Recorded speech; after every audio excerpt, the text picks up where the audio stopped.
আসসালামু আলাইকুম এভরিওয়ান। আশা করছি আপনারা সবাই ভালো আছেন। তো আজকে শুধু চাইনিজ রান্না করব, শুধু একটা বিফ কারি রান্না করব আর হচ্ছে এই যে ফ্রাইড রাইস বানাবো। তো আমার বাসায় সবাই এটা খুব পছন্দ করে আর এটা খুব ইজি, আমার যেটা মনে হয়, যেটা খুব কম টাইম লাগে। তো যার কারণে ভাবলাম যে এটাই বানাই। আর আজকে আমার অন্য কিছু রান্না, মাছ মাংস এইসব রান্না করার মতো আসলে এনার্জি পাচ্ছি না। মানে যা হয় আর কি, মাঝে মাঝেই মানে এরকম মনে হয় যে রান্না করতে ইচ্ছা করতেছে না, কিছু ভালো লাগছে না, সেই আমি খুব ইজি কিছু রান্না করি ওই যে। আর আমার ছেলে তো সারাদিন আমার সাথে ঘুরতেই থাকে। আসো এখানে, আসো, কাম হেয়ার। আমি যখনই দেখা যায় কোনো কিছু ভিডিও বানাই, ও সবসময় আমার আশেপাশে থাকে, ওর সাউন্ড সবসময় আপনারা পাবেন। তো যাই হোক, এটাই ভাবলাম যে একটু শেয়ার করি যে কী কী রান্না করছি আজকে। আমি এখন আমার জন্য চা বানাচ্ছি, যেহেতু অনেক দেরি করে ঘুম থেকে উঠেছি, ভাবলাম চাটা খেয়ে তারপর কাজ শুরু করি। তো যেহেতু ফ্রাইড রাইস বানাবো, খুব কম সময় লাগবে, এই জন্য খুব ধীরে সুস্থে নিজের একটা মি টাইম আমি কাটাবো চা খেতে খেতে।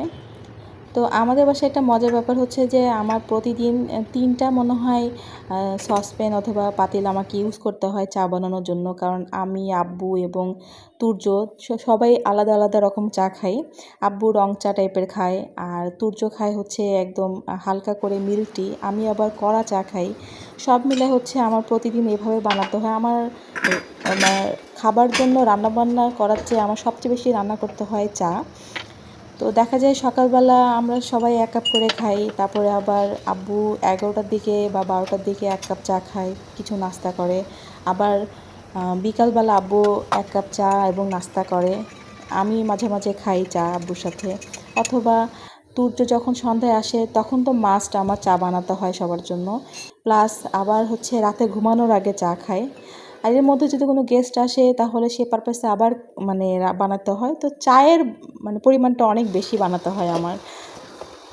মানে আমাদের বাসায় মানুষজন বাইরে যদি চাও খায়, তাও বাসায় এসে ১ কাপ চা খাবেই। আর এদিকে আমি এগ ফ্রাইড রাইসটা করে ফেলেছি। এগ ফ্রাইড রাইস করতে আমার খুবই কম সময় লাগে। আমার কাছে মনে হয় পৃথিবীর সবচেয়ে ইজি কাজ হচ্ছে এই চাইনিজ রান্না করা।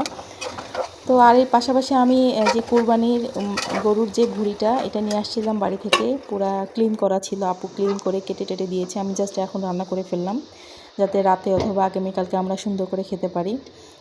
আর এই তো আমার রান্না, এই শুধুমাত্র আমি এখানে ডিমের পরিমাণটা অনেক বেশি দিয়েছি আর হালকা কিছু গাজরের কুচি দিয়েছি।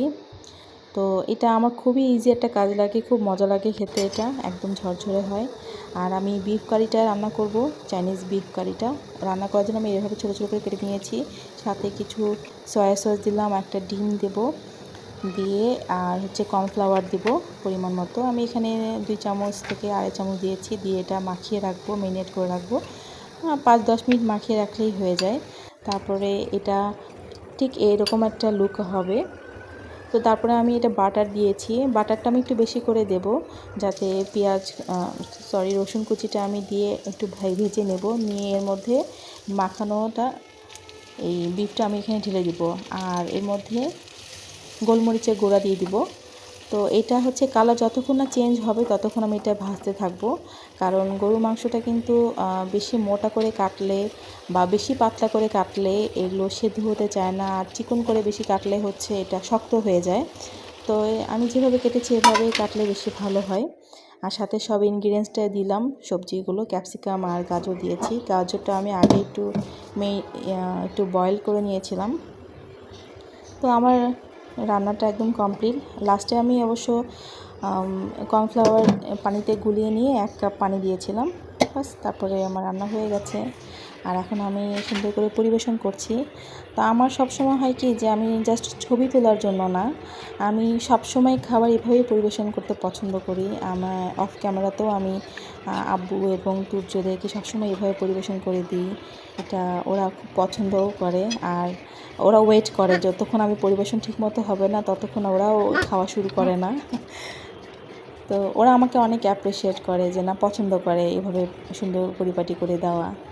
তো যেহেতু আমার বিয়ের বয়স ৮ বছর হয়ে যাচ্ছে, সবাই এগুলো আমার মুখস্থ করে ফেলছে। আর এই তো আর এটা হচ্ছে আমাদের ডিনারের আইটেম। তো এই আইটেমগুলো করার কোনো প্ল্যানই ছিল না, বাট আমার যে হেল্পিং হ্যান্ড নূর আপা, উনি দেশের বাড়ি থেকে খুদে চাল নিয়ে আসছে, আমাকে বোয়া বানিয়ে খাওয়াবে। এটা ঢাকাইয়ারা বোয়া বলে, অথবা আমরা বলি হচ্ছে খুদের ভাত। তো তার জন্য আমাকে ডিম ভাজতে হলো, আলু ভর্তা করতে হলো। আব্বু আবার মাছের ঝুড়ি খেতে ইচ্ছা করছিল আব্বুর, তো আমি এই জন্য মাছের ঝুড়িও বানিয়ে ফেললাম। আর হচ্ছে এই যে পেঁয়াজ মরিচ দিয়ে, মানে শুকনা মরিচের একটা ভর্তা বানিয়েছি সরিষার তেল দিয়ে। এটা খুব মজা করে আমরা আলহামদুলিল্লাহ খেলাম। আলহামদুলিল্লাহ ফর এভরিথিং।